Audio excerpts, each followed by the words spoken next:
president yasobola tuga ntalina gyalaga naye nga nfaanana naye atetegeeza nti goli waga nti ndi ku ddala lya bwajjajja ayinayo eddala lyagenda otugamba eddala eriddako babavumenta RIP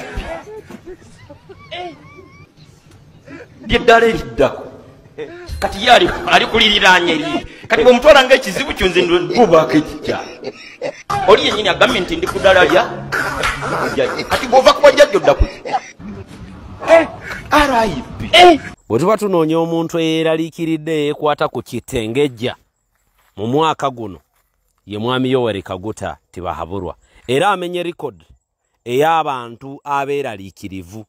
Bwe muba munoonya omuntu gwe mu rankinga mu bantu abatidde nnyo mu bakulembera amawanga agali ku lukalu lwa Africa, General Yoweri Kaguta Tibahaburwa mumuwe omudaali gwe kubanga omwaka guno agututte. Nina ebigambo bye mpulidde ng'ayogera ku mikutu emigatta bantu. Actually abadde ku TV akatambike nkayinako ngenda kabawa ng'omukulu ono alinganga annyonnyola bannayuganda ki kye bateekeddwa okukola na ki kye batateekeddwa kukola. Mwami Yoweri Kaguta Tibahaburwa agambye nti bannayuganda tebalina kubaako kye boonoona yadde okubaako kye bookya. You know why? Akimanyi bulungi nnyo nti ebyo bye mugenda okwonoona ne bye mugenda okwokya bwe mubanga mwagadde okubyonoona n'okubyokya bigenda kubeera maali ya famire ye, ate nga bye bimu ku bintu byabafunyeemu oluvannyuma lw'okubabba. Kati yeefuula abawabula nti ekinaava mu kwokya n'okwonoona ebyo bannayuganda nga bavudde mu mbeera bye boolekeddwa okwonoona kijja kuba kibi. Mwami Tibahaburwa, we are way ahead of you.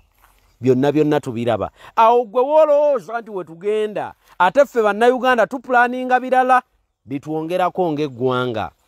Ebirala bitwongerako ng'eggwanga ffe tetugenda kubeera violent okuwangula. Nedda tugenda yita mu rule of law, amateeka okumwamulako obwannakyemalira bwo. Bw'obanga gwe wagenda n'owaayo obulamu bw'Abannayuganda abayita ne mitwalo 50, do not think nti layini y'emu gye tugenda ffe okukwata. Naate layini eyaffe ennyangu eya rule of law egenda nakwanguyako nnyo okugenda kwa gavumenti yo. Gwe kennyini tugenda kukaka okubaako ebintu by'okola ng'obyeyagalidde. Ekimu ku byo kwe kuwaŋŋanguka mu ggwanga lino. Bw'obanga ogambye nti toyagala mirembe gibeeremu enkyukakyuka mu ggwanga oba toyagadde mirembe kuleeta nkyukakyuka mu ggwanga, ojja kulondawo mu butaagaane okuwaŋŋanguka mu Uganda nga banno abalala bwe babadde bajja bawaŋŋanguka. Ekimu ku bukumiddewo mwami Yoweri Kaguta Tibahaburwa ng'afutubbala ku bannayuganda kubakangakanga na creatinga fear mu mitima gyabwe. Ebigambo bino byagenda ayogera ku ma-TV byongera okuteekamu ekifaananyi ekirala mu bannayuganda nti ono gwe tweŋŋanga w'amaanyi. Ayogera n'okuduulaaduula naye tewali muntu atya nga muntu ayogera ng'aduula. Kano mukagenderere. Omuntu ayogera ng'aduula era ng'alina omugambo mungi emirundi emingi abeera coward. Mwami Tibahaburwa coward. Abakubanga tabadde coward yali badde teyeetaaga kuwamba abantu Bobi Wine batambula nabo kubanga ye mulwanyi ayina amamundu. Ayina amamundu lwaki atya abantu obuntu abakuŋŋaanye? Yeera ayina amamundu lwaki ajja mu bantu ba bulijjo abatalina amamundu okubeegayirira omuwa akalulu? Ayina amamundu lwaki awabula abantu obutayokya na kwonoona bintu biri mu ggwanga? Fere tugenda kukola gwe bye wakola mu gy'ekinaana. Guno tuli mu mulembe gwa 2020. Tuli mu 2025. Tugenda mu 2026. Ebigambo byebimu ebya 1980 leero byokomyawo mu 2025. Bali be wabibuuliranga myaka giri abamu na ku bo baafa, abalala beekaddiyidde tebakyayagala na kumanya. Kati ffe tuli mulembe mulala nnyo oguli logical in thinking nti buli kyonna ky'oyogera tukijjamu amakulu agali beyond aga communicating ky'obadde oyagala okwapulayinga oba okwimplayinga eri bannayuganda. Kati obubaka Mwami Tibahaburwa bw'abadde awo abagamba temwokye emaali yange bambi temwonoona kubanga bye mugenda okwonoona byonna kumpi bya famire ya mwami Tibahaburwa. Byonna ebigenda okwonooneka kubanga atunuulira ebiri mu mawanga agatuli ku mulirwano. Engeri banna Kenya gye balagamu obutali bumativu, engeri ab'e Nepal gye balagamu obutali bumativu, engeri baganda baffe bali wano ku mulirwano gye yatwala amafuta gaffe gye balagamu obutali bumativu, kubanga omukyalo oyo Suluhu ye International Criminal Court yamugambye nedda. African Union ne mugamba akalulu ko kali null and void. You're illegitimate. Toli mu ntebe eyo mu mateeka, ogirimu mu bumenyi bw'amateeka, era mulindiire eggwanga erya Tanzania okuddamu akalulu mu bbanga eritali ddene. Kubanga omukyalo ono akalulu ke African Union bwe banga yakagobye negamba kafu kaba kateekeddwa kuddibwamu. Kati mwami Tibahaburwa byonna ebiri ku mawanga agatuli ku mulirwano ebikoleddwa abavubuka baayo n'abakadde baayo n'abaana baayo abyeraliikirira okutuukako e Uganda, kubanga alaba emyaka tegiri friendly ku ludda lwe, alaba amagye tegali friendly ku ludda lwe, n'ebitongole by'okwerinda ayinamu ababe n'abatali babe, olw'okubeera nti yateekawo embeera eya discrimination mu bitongole by'okwerinda okuboola n'okwawula yawula. Yali tameditating ngako kadde nga kano nti kalituuka ng'alina okuliwa omutango ogw'okwawula yawula gw'abadde atadde mu bitongole by'okwerinda yeno time. Kati alaba nga option gy'alina ye y'okubeegayirira indirectly. Omanyi omuntu ow'ekibbuli yeegayirira indirectly. Ekyo nno walibadde tokikola ebijja ovaamu tojja byagala, naye nga indirectly aba communicating nti bambi tokikola kigenda kunkola bubi. Ne mwami Tibahaburwa kyabadde apreachinga mu bigambo bye. Kantandike n'akatambi ako nga mwami Tibahaburwa ayogera kuba ng'alabula bannayuganda mbu obutayonoono oba kwokya bintu, kubanga mmwe gavumenti eddako yatidde ekigambo protest vote n'atula ne mukati ne yeewogoma. Kyagulanyi yabagamba nga mwogera n'ekibbuli, mwogera n'amaanyi, naye amaanyi ge mwogera nago temugayina. Physically muli banafu, mentally muli banafu, emyaka tegiri ku ludda lwammwe. Omuntu eyaddukanga egyakafubutuko mu buvubuka mu kinaana tokyayinza kudduka gyakafubutuko nga bwe wagiddukanga luli. Ate era toli sure ku byokwerinda byo, naddala nga tunuulidde embeera y'ebyokwerinda eri mu ggwanga n'ebiri mu byokwerinda mu buli ogani y'ebyokwerinda eri mu Uganda muno. Mwami Tibahaburwa, you're not sure of your future. Eyo gy'oli mu kugamba nti protecting your gain ye ng'ombe entuufu, naye ng'ombe gye wajja nayo mu mwaka guli mbu sokiwalinga wa future. Future ki gye wali ogenda osokiwalingira bannayuganda nga neyo yali ekulemye eriwa? Kati ku mulundi guno kuuma ebibyo oba ebyammwe ogenda bikuuma naani? N'akabinja kaaka akatono ak'olubatu akajjayo embuukuuli eri political opponent ng'ayita mu kitundu kye mwagala okuwamba kifuuke kyammwe. Unluckily enough, n'ekitundu ekyo kye mwewaaniramu nti kyammwe kiruhura, time may come nga temukirimu. Time may come nga byonna bye mubadde muyina mu kitundu ekyo temubirina, nga temukyabiinako bwannannyini, nga muyina okubirekawo okuwonya obulamu, nga ne bwe giriba emyaka 5 temulidda kuwondera bintu ebyo. Olw'ebyo bye mutadde ku mitima gy'abantu, abantu babawadde omukwano ne mubawaamu bukyayi. Katuveeko mu katambi kano katono briefly ndyoke nkomewo. Tugenda kokko mu lutalo Mpuuga lwe yagudde ku Lop Joel oluvannyuma lw'okumulangira miliyoni 4. Abaami bano bo bafubye kuva dda okuumirawo mwami Tibahaburwa. Omulimu gwabwe omutongole gwa kutujja kumulamwa completely na kwewakananga nga abawadde ekittavu. Mumanyi lwaki Mpuuga ta complaining nga ku biliyoni 4 agakamuweebwa ebbanga ttono emabega wiiki nga 4, I think wiki 2, a fortnight ago. Mpuuga yaweebwa biliyoni 4 n'okudda waggulu afandinge DF. Kimuva mulabanga bakandidate bangi abayingidde, buli yafuna kadi y'omuti miliyoni 3 walinga bimuweebwawo they and then nga tebiri mu kulinda kumuyambako kuyita mu kalulu kuba bipande kugulirira abantu kumulonda n'ebirala. Era waliyo ne Gashumba bye namuwulira ng'ayogera currently ng'agamba nti Mpuuga ali mu kuvujjirira omusimbi. Nalabye jjo akola n'omukolo, jjo nalabyeko omukolo Mpuuga ng'akola omukolo ewuwe wali makage mu Nnyendo. Nalabye ng'akola omukolo olunaku lw'eggulo. Kale katuveeko mu bigambo bino nkomewo katono tujja lufuna olutalo olwo. You shouldn't ban anything. If you are angry, you can demonstrate. You can stand on the. You go in the Kororo and you show that we are not happy. You don't attack anybody. Why do you attack? Just show that I'm not happy. I don't agree with what you are doing. But you don't destroy, because suppose you now take over now. You are the new government. Where will you start? If you have already burnt all these, why don't you want to take over something that is established? Is established. What's the problem? So I think Todonge needs to educate us. Yeah, you have people saying factory Yomindi. There is no factory Yomindi here in Uganda. All the factories are ours. If I go to India and build a factory there, it will be a factory of India. They will not say the factory Owente or Uganda.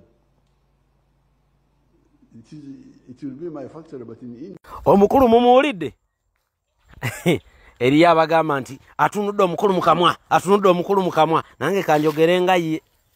Tewali gwe ntunudde mukamwa, njogedde reality. Gwe weeraliikirira ki ekitannaba kutuukawo? Otya ki ekitannaba kujja? Gwe omulwanyi Namige, tukulaba olwana n'abantu ba bulijjo abatakwata mundu bemutulugunya. Mulemeddwa okgenda mu ntalo ne mukube emmundu etokota ku mawanga gatuli ku mulirwano, amaanyi mugalagira kuffa abantu ba bulijjo. Ffe twaba tumoggula emmundu. Okimanyi nti abamu ku balina mu bitongole by'okwerinda olumu babeera trigger happy, naye nga banoonya oluwenda we battira ku muntu tebalulaba. Kubanga bannayuganda, Bobi Wine yatukuutira okubeera very calm and polite and humble. Tufubye kikola, naye ab'ebitongole by'okwerinda ne bakyankalanya buli we tugenda okulaba nti lwakiri tuvaamu emivuyo. Kale Bwamiti Bahabulwa akulaga nti muli baddembe okudemonstratingira ekkololo. Lwaki tukuŋŋaanira mu kifo mwona atukontrolingira? Gwayina otutegeerera waawe tulina okudemonstratingira oba we tulina okulaga obutali bumativu bwaffe? Nedda baabaako tekajja kukola. Tulina kugoberera kali omwagala bangi Kyagulanyi ke yatuwa. Mala okulonda, kaluluko kateekeyo, kakuume, balangirire ebikyamu. Bwe balangirira ebituufu, engoma evuge. Bwe balangirira ebikyamu, bitandikiraawo. Teri kwonoona bintu. Kutambula mukungujjo na fulaga ya ggwanga. Ye Bwamiti Bahabulwa amanyi nti bannayuganda bapulaninga kwokya bajje bayonoone property y'eggwanga. No, ebyo byali byadda. Ebyo biri outdated, tebijja kukola. Tebimalaayo. Ye video eri gye nabawadde nti newankubadde nga mu lutabalo nno tulina abalina okufa, naye bwe tukyankalana bajja kufa bangi. Bwe tubeera n'obuntu bulamu bajja kufa batono, ate nga tujja kuwangula. Oba temwagitegedde kati njibatapputidde mu ngeri ennyangu eri abo abalemeddwa oginnyonnyoka oba abataagirabye, kuba yabadde ku nkomerero kumpi. Omwami oli yagambye nti twetaaga enkyukakyuka mu ggwanga, naye enkyukakyuka mu ggwanga ejja kujja nnyo nga tetulina bantu bafudde bangi bwe tutabeera violent. Wabula bwe tubeera violent ne tuyita mu nkola emu eya Bwamiti Bahabulwa eya kinaana, abagenda okufa tugenda kubeera bangi, oba oli awo tukire n'abo abaafa mu gy'ekinaana. Kati nno ye Bwamiti Bahabulwa ayagala lwakiri aleme tuviirako awo tugende mu bungi. Kati naffe tulinamu okubya logiki. Ffe tumulage nti nokke tetukutte miggo nga bali ab'ekiruhura. Tetukutte mayinja nga ab'ekiruhura ababadde baagala okulaga ku bubinja bwammwe obwo obw'ekijego bwagavubuka gakawuula. Nedda, ffe tukutte fulaga ya ggwanga. Kati ate bannayuganda ekirala kyenjagala mukole kiri bwe kiti, naddala bwe tutambula ku trail. Bwe tumanya nti nno twetooloddwa, option kati tulina emu: kwekwata kajegere. Okwekwata akajegere, buli omu n'abeera mu mukono gwa munne. Kwekwata kajegere, ne tubeera mu layini emu, ffenna ne twekwata kajegere. Wallahi mbalayirira tewali muntu gwe bagenda kukwata kutwala tebalina gwe bajja kuwamba nga twekutte kajegere. Ne babanga amaanyi bageewulira nnyo, tewali kijja kukolebwa, tewali kijja kubaawo nga twekutte kajegere.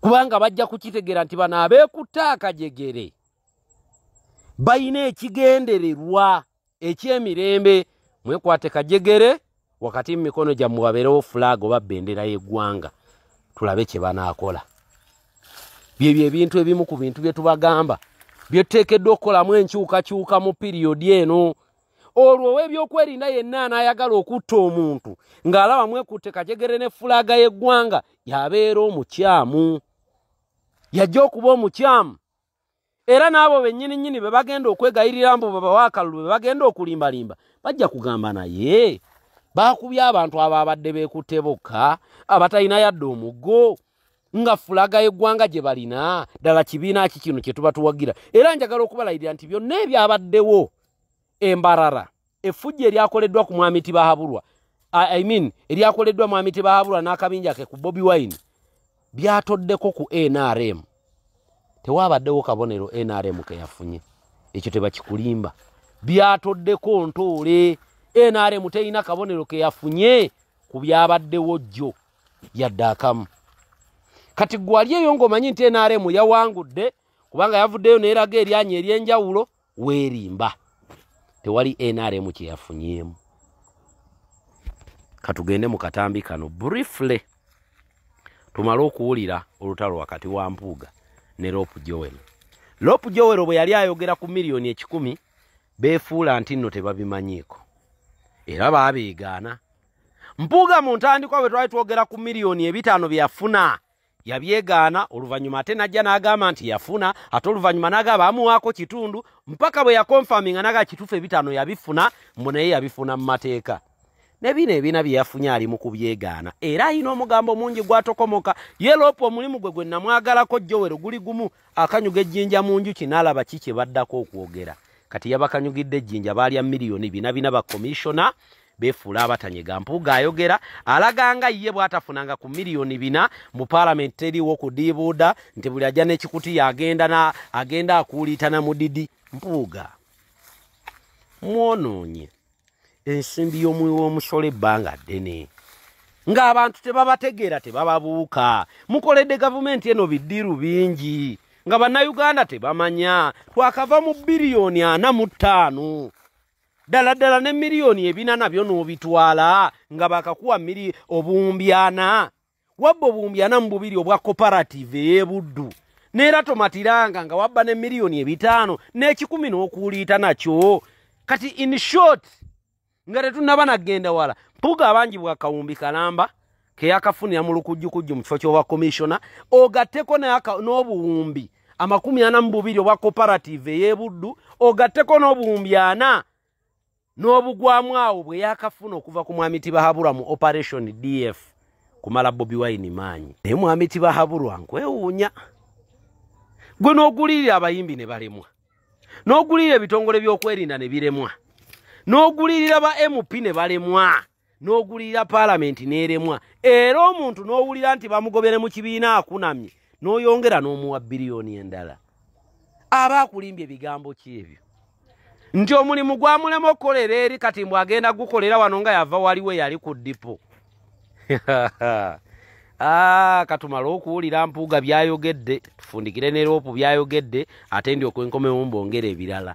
Video eno ginsharingire tuke ku buli Munnayuganda fo gwaffe gwakwanika buli muntu yenna bye ne bwe luba lwataano nga lwaffe Bannayuganda nga terukutte emikono mituufu kati wuuno alanduka mbwe ebyemyala ate ebyemyala Medadi akali amaggwa ye ttiimu y'emu ye y'aba Mpuuga kyava yamiddwa kadi ya Nuupu kuba Nuupu yategeera nti alina emivuyo gye yenyigiramu kati ono ayagala akituteekeko kuba baakikola kagenderere nti naawe kolerayo emivuyo yiwe ekibiina. Bobi Wine tatera kukola era akakiiko ka Election Management Committee kakola era okumma Medadi akali amaggwa kadi baamanya alina emivuyo gye yenyigiramu egigenda okuleeta emiwunyu mu dda kati wuno Mpuuga akonfaminga mbulwaki tebababuulira ekibiina kyabwe emivuyo gye byenyigiddemu n'okutuuka okutunda omwalo okubonyaabonya batrader mu Kampala eyo enkola ey'okwagala okudemolishinga nga muyitidde mu lukwe tekyakola tekyamalako good enough kati gwoli mu kwogerako takyali memba mu NUP eyali mu lukwe olwo gwe bayogerako mbwate kama gwe yakwogerako gye buvuddeko takyali mu Nuupu kati talina byonna ebimuvunaanibwa kuteekebwa ku NUP nga gwe bwe wabbira mu NUP n'ogivaamu kati biri ku ggwe. You accountable alone for the corruption you did. Nemmere lyakali amaggwa ali accountable kwebyo bye yeenyigiramu mu kutunda omwala ng'ali wamu ne Lukwago ekkobaane baali limu lyonna. Katubifune enkomeo. Ate ebiwandiika biteeke ku mmeeza. Bajeti ya Parliament abantu ab'ekibogwe nga Ssenyonyi balowoozesa omuntu wa bulijjo nti mu Parliament waliwo ssente eziri awo. Otambula ekisawo bw'oteekamu bw'oyongerayo. Bajeti ya Parliament eryawo nti erimu ssente z'okwatamu n'okola kino. Kati oba commissioner abukolako ki? Naye akakosase alina akakiiko aka park, alina akakiiko aka local government, aka government assurance. Abukozesa ki okutuula ku muzindawo n'atandika okututetula olugambo? Evula oluusi mba saagala kuboogerako naddala nga maze okutegeera ekigendererwa ki ng'omuntu. atera okwemulugunya ng'agamba tayitibwa kutuula kakiiko ako ate ng'aba alina okubeerako. Ssebo omuntu oyo mwongere okumwetegereza enkola ye n'engeri gy'akolamu emirimu gye. Ndowooza mwongere bwe naamutegeera mujja kumanya ani gwe mukolagana naye. Naye ekyo olaba ensonga eno agimya amazzi. Mu kaseera kano ng'oliyidawo opposition kiki wandibadde okolera eggwanga? Agenze mu byafaayo ng'atudde mu ofiisi emyaka 2 tayetangayo statement, tayetangayo motion. Nandibadde tulimira mu kaseera kano akaziwaako okulonda nga gavumenti nakituuka ebyokulonda kakola ebintu eby'ekibogwe baleese ebintu ebyuma ebyokulondesa eyandibadde akulemberamu eggwanga okubaako ebikulu ebitegeerebwa ali mu kusaasaanya lugambo lw'obulimba. Ndowooza omukulu oyo Mukama atubeere kubanga ekyokuyiga takyasobola kuyiga ndowooza obudde bumuyiseeko. Saagala kumumalirako budde. Mu kaseera kano ndowooza bagezaako kukola cover up ku bikolobero bye balimu ng'ekibiina kya NUP. Mwami Ssenyonyi ayagala nnyo okunoonyereza ku nguzi era agyogerako nnyo. Singa ddala badde musajja mwesimbu yandibadde atubuulira ekkobaane ly'ekibiina kye ku mbeera y'abasuubuzi b'e Nakifo abaatwaliddwa amazzi, ebintu byabwe byatwaliddwa amazzi n'abantu abaafudde. Waliwo ekkobaane. Gwe kibugo kitambuyisi yandibadde atubuulira kulyako abantu ensimbi ab'ekibiina kye babawe kaadi. Olwo nalwo lugambo bugambo ng'abantu boogane mu kamera banjako ensimbi. Ate nga y'omu n'abaka ba Parliament abali mu Parliament bamulumiriza. Yabayitanga alaga ekibiina olina okikolerayo bw'oti. Kakati omuntu ayogere ku bulyaki obuli mu NUP aleke kusaasaanya lugambo kubuzaabuza abantu. Ategeeza abantu baddala amayina ekigenda mu maaso ku by'okulonda yandibadde awaako eggwanga guidance ng'akulira oddo oluvuganya. So ndowooza Ssempapo oyo saagala mumalirako budde. Nyina ebyokukola bingi, nyina ekibiina kito ndi mu kukirera, ndi mu kuyamba ababaka bange be twasimbyewo. Obudde obwo mu bunsonyi wembuwa abantu bange. Omukulu oyo mumuyite mumubuuze oba ategeera ekigenda mu maaso oba aliko ekikyamu ku mutwe. Waliwo n'abalina endowooza nti oboolyawo kino kyaleeteddwa kubikka nsonga eri mu ggwanga ey'amataba agakubye Kampala. Ssebo kye nkugambye nti ali mu kkobaane ne banne bakimanyi bulungi. Era towulira bulijjo nga bavuma sipiika. Sipiika bwe yayimiriza Sseggona okunoonyereza ku nsonga eyo owulira bamwogerako.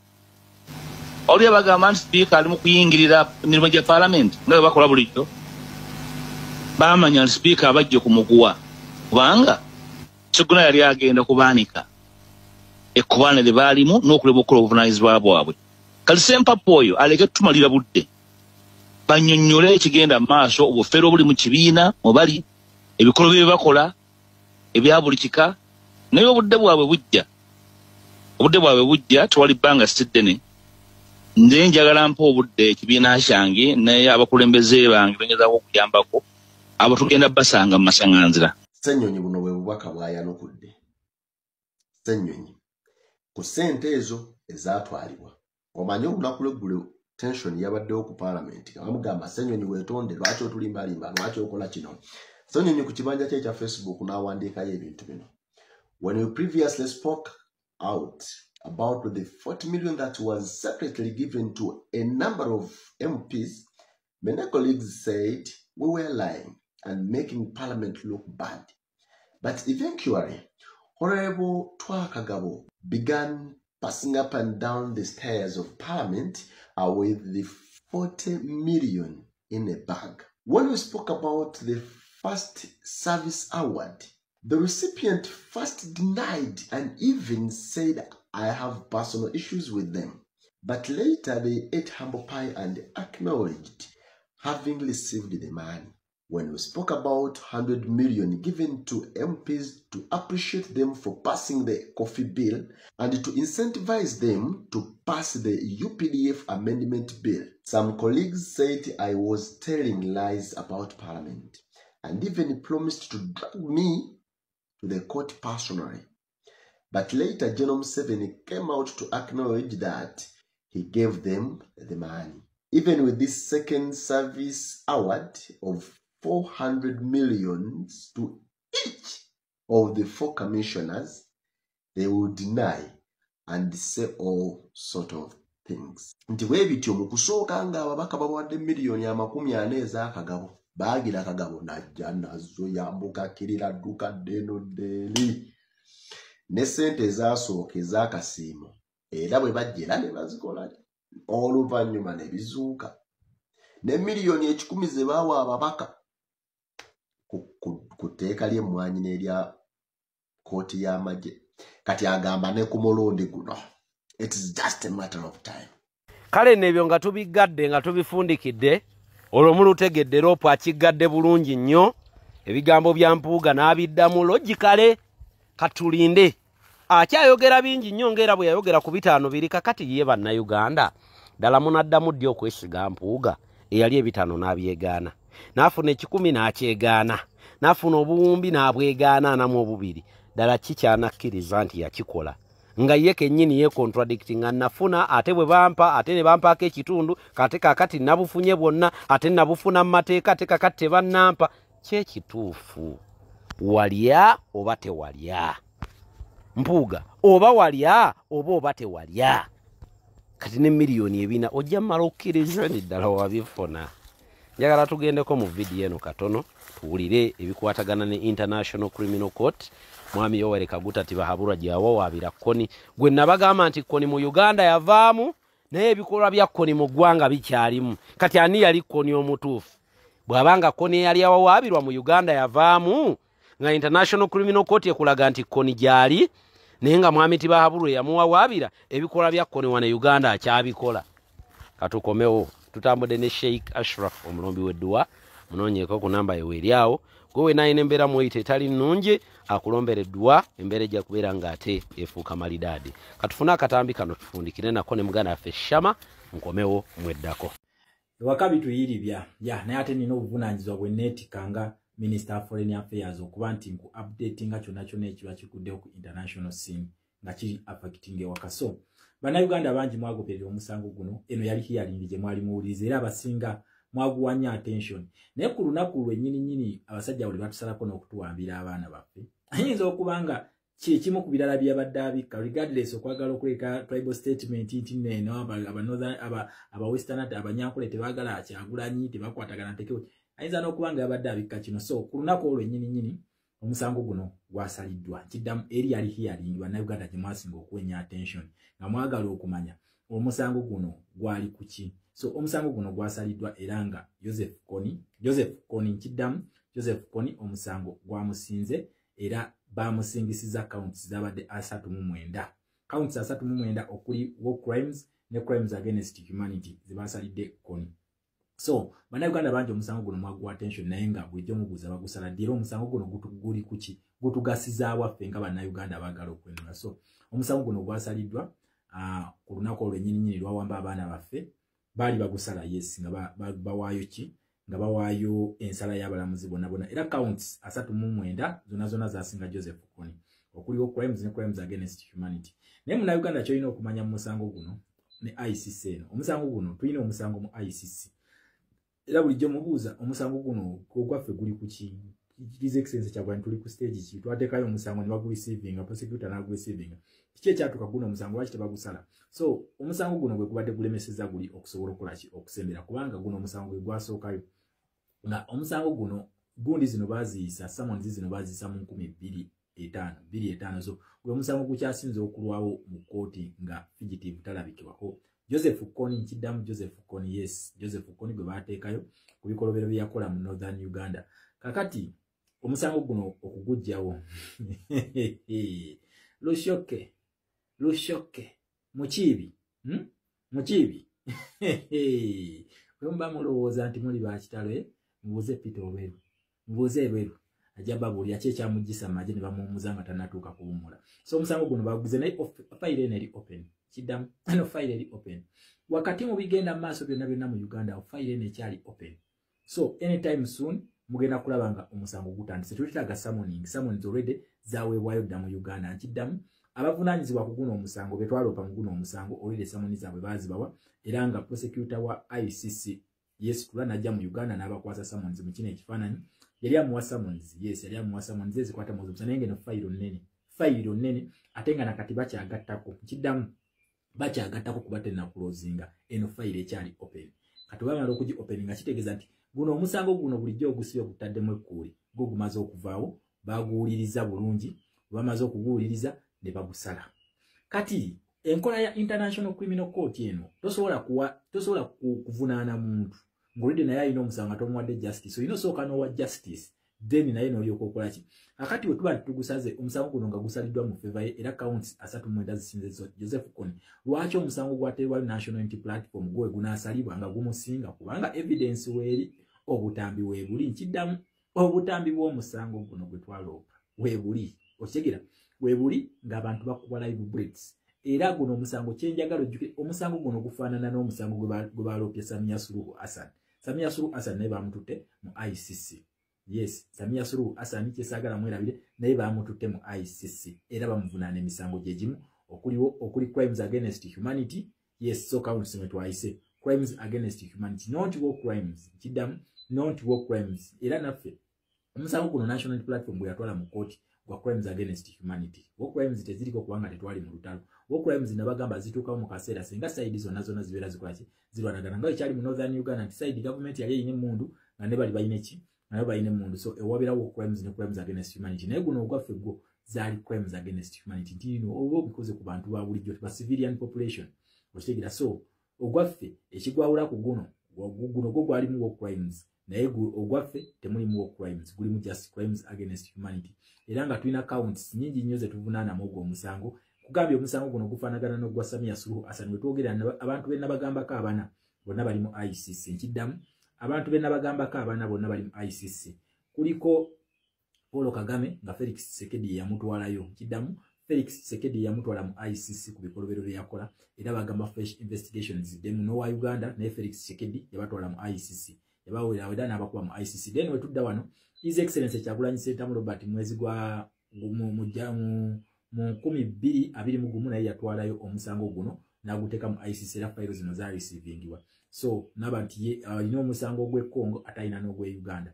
then owe Kenya Samei Ruto naye omusango bamuteeka mu ICC ku bye yatuusa ku bajenzizi we baasituka okwekalakaasa balwanyise ekiteeko ekyali kigenda okuyita mu parliament abajenzizi ebikolobero bye babakolako bamuweebwa paka mu ICC era nga ne Samei Ruto gyali kati mu kalulu kanene ake Tanzania nako kaleetedde abatanzania bano okusitula okulebaleba Samia Suluhu Hassan okumutwala mu ICC nono Samia Suluhu Hassan ono ate yalina ebizibu bingi nnyo olw'ensonga ne recognition bagimumye African Union ekyumba kya dictators kyamumye gye batuleyo ne basala ddiiru kyamumye recognition bamugamba gwe toli president okulondako kwo tetukukkiriza so African Union yamuganye African Union amala okumurejectinga European Union yamuganye then the United States of America bakoze kibamuganye nabagamba abantu bano bebafuga ensi era tujja kubandoza mu video enadda kugenda kuba babuulira omuliro gugenda kwaka mu ggwanga erya Mali nkiddamu omuliro gugenda kwaka mu ggwanga erya Mali ng'ensi ezisinga zitandise okujjayo n'abantu baazo naye Uganda esirise nkiddamu bannayuganda mwena oba olina muganda wo mu Mali mugambe afulume eggwanga lya Mali essaawa yonna omuliro gugenda kwaka ngenda kubanga mbikuteera mu video egenda okuddako nga Minister of Foreign Affairs kubanga zino ensi tulinayo baganda baffe bangi nnyo bagitadde mu red alert France n'amawanga amalala gatandise okujjayo abantu baago n'okugaana banene abalala okukola ki okuyingira nti omuliro gugenda kwaka nabagamba olutalo luno lugenda maaso mu Africa mugenda kulozaako n'amaaso gammwaga abiri niyo lifetime nabagamba wendi banga wendi nze kennyini nja bibaleetera mbagambe nti kino kye nabagamba kati wetwogerera mu ggwanga lya Maliyo wamoto nawaka tujja mu next video ngenda kuba nkikuwa ekya Mali naye nga ekye Uganda omusango gwasaliddwa kati tewaliwo obstacle yonna tewali obstacle eremesa musango gwa His Excellency Kyagulanyi Ssentamu Robert gwe yateekayo mu mwaka gwa 2021 okubanga gukola ki gutandika era essaawa yonna tugenda kubanga abaleetera breaking news waneno ng'omusango gukoze ki ng'omusango gutandise nkugamba ezo summons zaagabibwa dda omusajja ono kasita omulaba nga azze mu nsi ne bakugamba nti azze ku official duty talina official duty gy'alina mu nsi teriyo okujjako kusamoninga bakusooka ne bakuwa summons mu buwandiike then wamalayika ennyinnyini neesitwa kwe kwekubya ekifaananyi ekyo oleme kwekwasa nti wakola ki tewafuna summons ezo so omusango guno gwe gubadde gutusibye naye kati omusango totale guvuddewo era bagambye nti Joseph Kony wanaakwatibwako agenda kubanga atandika ebibonerezo bye teri kuddamu kutawaayo kuwewozaako kwe omusango gwawuliddwa era ne gusalibwa bwe gwamaze okusalibwa kitegeeza Joseph Kony waakwatibwako emisango 39 egimuvunaanyizibwa ng'egimu gigwa mu crimes n'endala nga gigwa mu crimes against humanity agenda kubanga awere nemba najo naye nkugambye essaawa yonna kigozi yeesimu abasirikale b'e Uganda muli ku kamera buli kintu ekigenda mu maaso oyo omusajja si musiru akugamba the world is watching si musiru the file is still open and anytime now mulimu amannya genjagala mu makinge erinnya libayita mu kiibi mweririmu eno file mugenda kulirabako mu makinge erinnya libayita Lushoke muli makinge mugenda nga mutula ku tags ezo mujja tegeera lwaki abantu bano bagenda bebisse ebikookolo lwaki uniform zaabwe tezikyaliko mannya mugenda kutegeera ki lwaki bakikola so wakati nga tulindirira tuwulire tulabe Jeke kati yabagamba nti ne wanaabeera Kenya wali Jeke egenda kuluma kakati yessaawa tulindirire tulinda kati kutuwa date omusango gugenda kutandika ddi ogwaffe so anytime soon nja kuba nga nkutera nga Minister of Foreign Affairs addako mu gavumenti ya His Excellency Kyagulanyi Ssentamu Robert nange shama nze nebitiibwa birinnya bulinnya kwegamba kati nze Minister of Foreign Affairs gano nze agafulumizza for God and my country Uganda so His Excellency Kyagulanyi Ssentamu Robert tukwebaza okuyimirira bannayuganda n'otubikkula amaaso kwebaza ba food soldiers mwena abakwatiddwa just keep it there just keep hanging there freedom is coming anytime soon we are getting there to a new Uganda come rain come sunshine tugenda kuyingira new Uganda teri obstacle egenda kutulemesa kuyingira new Uganda kubanga buli twetaaga okutuuka twatuukawo dda bano kye balaba bebika bimasiki eno fayiro eno agenda kukwatira abantu abo genda kyuli agamba kuba Jeke zigenda kunyokaawo ala mulinde ate abamu tebalinda kugenda Kenya na Tanzania mu Uganda Jeke wezibanona waliwo Jeke bezigenda okunona mu Uganda awo oba si ekyo gavumenti yabakwata ebaweeyo weetaba waayo mukuba abantu nze mbatunulyawo nti nenseka ne ngamba mmwe you don't know what is